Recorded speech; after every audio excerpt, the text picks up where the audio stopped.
तो एक बार फिर से आपका स्वागत है आपके अपने YouTube channel study indication GK में। और आज का टॉपिक है एसएससी जीडी की परीक्षा के लिए 25 यानी 25 मोस्ट इम्पॉर्टेंट क्वेश्चंस को आज इस वीडियो में हम डिस्कस करेंगे, जो कि प्रीवियस ईयर क्वेश्चन यानी प्रीवियस ईयर परीक्षाओं में पूछे जा चुके हैं। तो आइए वीडियो शुरू करते हैं। वीडियो पसंद आएगा तो वीडियो को लाइक ज़रूर कीजिएगा और अपने दोस्तों के साथ शेयर भी ज़रूर कीजिएगा। सबसे पहला प्रश्न है, आर्किपेलोगो क्या है? आर्किपेलोगो क्या है? चार ऑप्शंस आपके सामने हैं। एक है एक प्रकार का चर्च, एक प्रकार का वास्तुकार का वैकुंठ, और तीसरा है भूमि और समुद्र का मिलान, और चौथा है द्वीपों का समूह, श्रृंखला, संघ या संग्रह। तो इसका सही जवाब होगा द्वीपों का समूह, श्रृंखला, संघ या संग्रह, यानी आर्किपेलोगो द्वीपों का समूह, श्रृंखला, संघ या संग्रह। आर्किपेलोगो ये मोस्ट इम्पॉर्टेंट है और कई बार पूछा जा चुका है, इसलिए इसको ध्यान से देखेंगे कि आर्किपेलोगो द्वीपों का समूह, श्रृंखला, संघ या संग्रह कहलाता है। अगला प्रश्न है, पोखरण में किस वर्ष पहला परमाणु परीक्षण आयोजित किया गया था? पोखरण में किस वर्ष पहला परमाणु परीक्षण आयोजित किया गया था? Option A 1971, option B 1972, option C 1973 या ऑप्शन डी 1974। तो भाई ये भी प्रश्न मोस्ट इम्पॉर्टेंट है और इसका सही जवाब होगा 1974। 1974 में पोखरण में पहला परमाणु परीक्षण आयोजित किया गया था। उसके बाद आता है, आइंस्टीन का विशेष सापेक्षता का सिद्धांत सबसे पहले किस काल में प्रस्तावित किया गया था? अल्बर्ट आइंस्टीन का विशेष सापेक्षता का सिद्धांत सबसे पहले किस काल में प्रस्तावित किया गया था? 1905 में, 1975 में, 1916 में या 1945 में? तो इसका जो सही जवाब हो जाएगा वो होगा 1905 में। आइंस्टीन का विशेष सापेक्षता का सिद्धांत 1905 ईस्वी में प्रस्तावित किया गया था। उसके बाद आता है, बल की एसआई यूनिट क्या है? यानी बल की एसआई यूनिट यानी मात्रक क्या है? तो बल की जो एसआई यूनिट होती है वो होती है न्यूटन, यानी एसआई पद्धति में बल का मात्रक होता है न्यूटन। उसके बाद आता है, निम्नलिखित में से कौन हरियाणा हरिकेन के नाम से भी जाना जाता है? यानी इनमें से वो कौन है जो हरियाणा हरिकेन के नाम से भी जाना जाता है? आपके ऑप्शंस हैं मंसूर अली खान, साइना नेहवाल, कपिल देव या विजेंदर सिंह। तो इसका सही जवाब होगा कपिल देव, यानी ऑप्शन नंबर सी इसका सही जवाब हो जाएगा। हरियाणा हरिकेन के नाम से जाने जाने वाले हैं कपिल देव, जो कि क्या खेलते थे? तो खेलते थे वो क्रिकेट।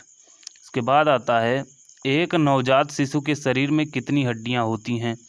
एक बच्चे के शरीर में कितनी हड्डियां होती हैं? 250, 650, 350 या एक भी नहीं?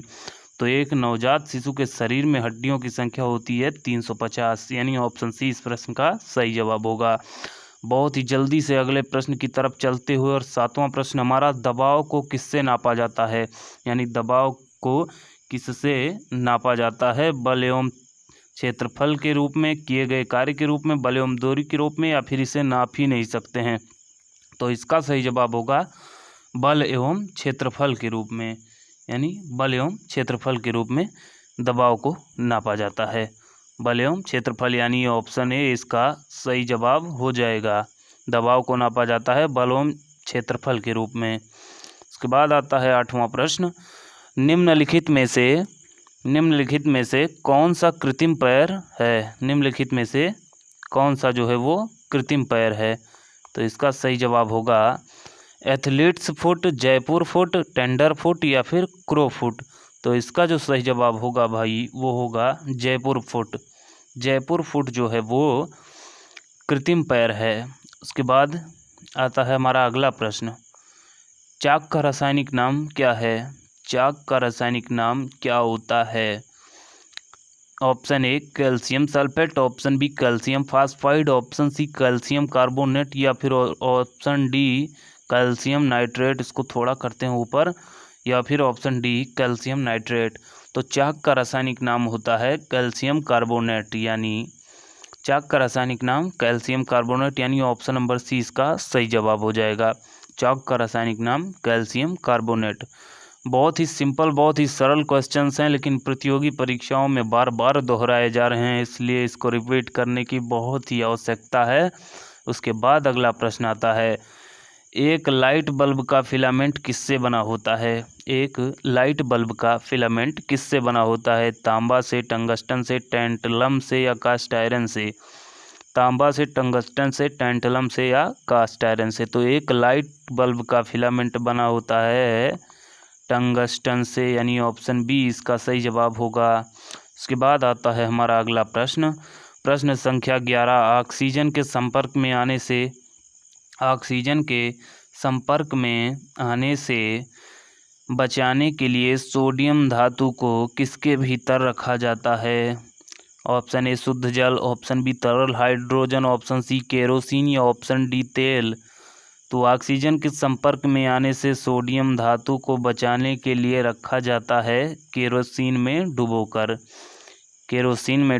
सोडियम धातु को ऑक्सीजन के संपर्क में आने से बचाने के लिए रखा जाता है। उसके बाद इसी के साथ अगला प्रश्न आता है हमारा, पानीपत के तीसरे युद्ध में अहमद शाह अब्दाली से किसने युद्ध किया था?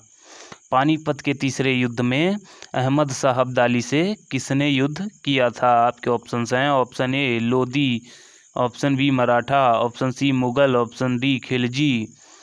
तो इसमें पानीपत के तीसरे युद्ध में अहमद शाह अब्दाली से मराठा लड़े थे, यानी ऑप्शन बी इस प्रश्न का सही जवाब हो जाएगा, मराठा। उसके बाद अगला प्रश्न है, चरक संहिता चिकित्सा की किस शाखा से संबंधित है?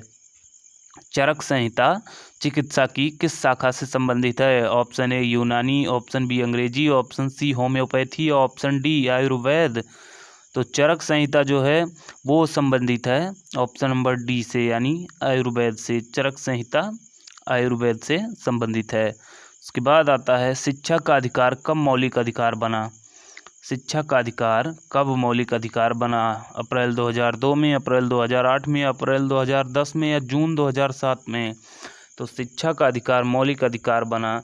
जो भाई इंडियन कॉन्स्टिट्यूशन को एकदम पढ़ चुके हैं, ये प्रश्न उनके लिए है कि शिक्षा का अधिकार कब मौलिक अधिकार बना। अगर इस प्रश्न का सही जवाब आता है तो कमेंट बॉक्स में ज़रूर कमेंट करके हमें बताएं। तो इसका सही जवाब होगा, शिक्षा का अधिकार मौलिक अधिकार बना अप्रैल 2010 में।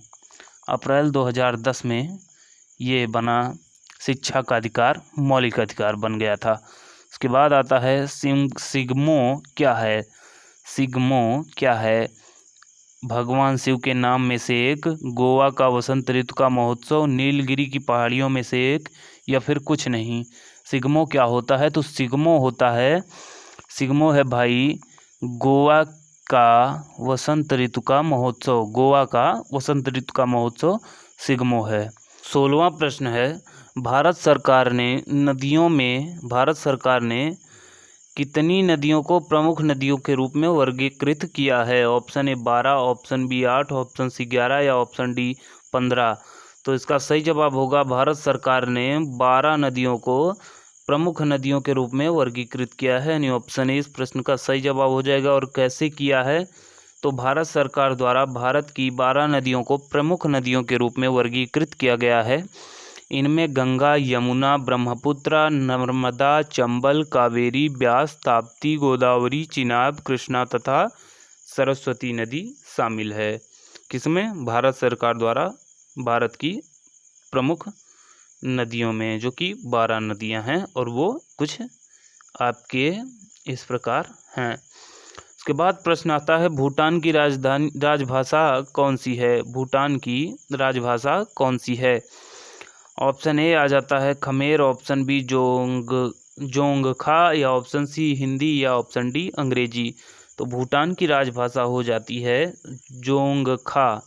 जोंगखा, यानी ऑप्शन बी भूटान की राजभाषा जोंगखा नाम से जानी जाती है। उसके बाद का जो प्रश्न है, वह औरत कौन है जिसे स्वतंत्रता के लिए लड़ने के लिए महिलाओं की जागृति में एक महत्वपूर्ण भूमिका निभाई और उन्हें भारत कोकिला के नाम से भी जाना जाता है। भारत कोकिला, तो भारत कोकिला के नाम से हमें याद आ जाता है कि भारत कोकिला कही जाने वाली महिला हैं सरोजिनी नायडू जी। सरोजिनी नायडू जी भारत कोकिला कही जाने वाली महिला हैं। प्रश्न को इतना लंबा चौड़ा करके दिखाया गया है, अतः भारत कोकिला से हम समझ जाएंगे कि सरोजिनी नायडू जी इस प्रश्न का सही जवाब हो जाएगा।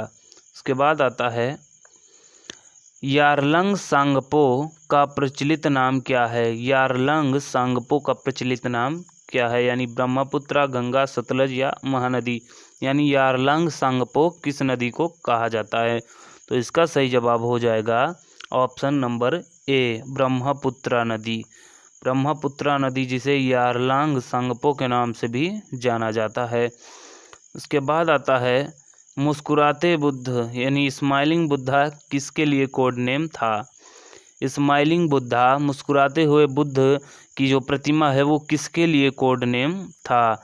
ऑप्शन ए होगा 2013 में उत्तराखंड में बादल फटने के बाद राहत एवं बचाव अभियान का नाम था मुस्कुराते हुए बुद्धा, या फिर भारत द्वारा 1998 में किए गए पोखरण द्वितीय परमाणु परीक्षण का नाम मुस्कुराते Buddha smiling Buddha code name था, या फिर भारत द्वारा 1974 में किए गए पोखरण प्रथम परमाणु परीक्षण का ये कोड नेम था, या फिर 2015 में नेपाल में भूकंप के बाद राहत और बचाव अभियान का ये कोड नेम था।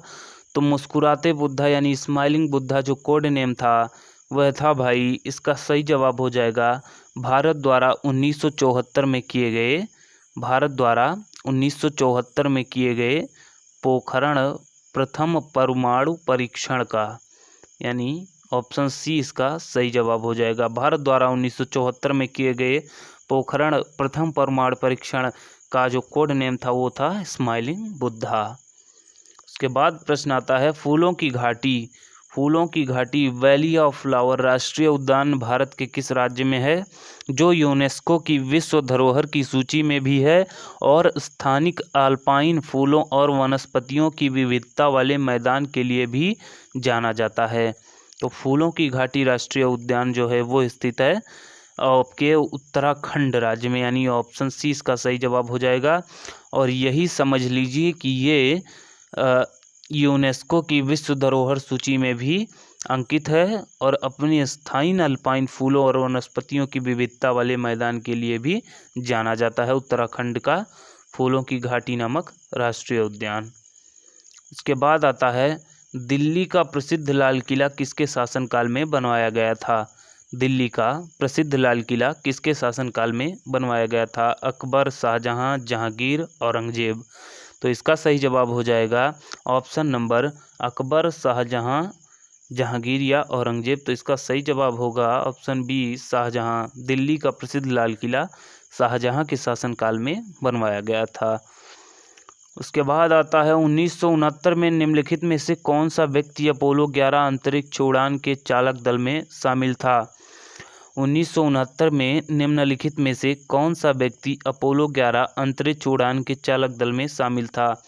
Option A Yuri Gagarin, option B Neil Armstrong, option C Alan Shepard या ऑप्शन डी पोर्ट कॉनरेड। तो इसका सही जवाब होगा नील आर्मस्ट्रांग, यानी ऑप्शन बी नील आर्मस्ट्रांग जो थे वो 1969 में अपोलो 11 अंतरिक्ष उड़ान के चालक दल में शामिल थे। और नील आर्मस्ट्रांग के बारे में आप और क्या जानते हैं, ये और किस लिए खास है, इसको भाई कमेंट बॉक्स में ज़रूर बताइएगा। इससे आपका रिवीजन भी होगा और जानकारी आगे भी बढ़ेगी। उसके बाद आता है हमारा 24वां प्रश्न, अंतरिक्ष की यात्रा करने वाला प्रथम व्यक्ति कौन था।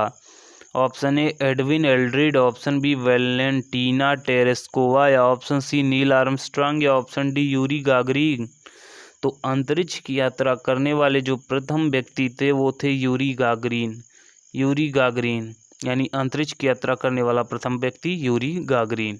उसके बाद आता है हमारा 25वां प्रश्न और वो है मोस्ट स्पेस टेलीस्कोप किस देश का है। टेलीस्कोप होता है यानी मोस्ट स्पेस नाम का टेलीस्कोप किस देश का है? Option A America, option B Canada, option C Bharat, option D रूस। तो मोस्ट स्पेस टेलीस्कोप है आपका ऑप्शन नंबर बी कनाडा का। कनाडा का मोस्ट स्पेस टेलीस्कोप कनाडा देश का है। तो ये थे आज के टॉप 25 मोस्ट इंपॉर्टेंट क्वेश्चंस जो कि एसएससी जीडी की प्रीवियस ईयर की परीक्षाओं में पूछे जा चुके हैं। वीडियो अगर पसंद आया हो तो वीडियो को लाइक ज़रूर कीजिएगा, चैनल पर नए हैं तो चैनल को सब्सक्राइब जरूर कर लीजिएगा और वीडियो को अपने साथियों के साथ शेयर करना मत भूलिएगा। देखते रहिए स्टडी इंडिकेशन जीके। मिलेंगे आपको किसी और दमदार वीडियो में दमदार प्रश्नों के साथ। तब तक के लिए नमस्कार।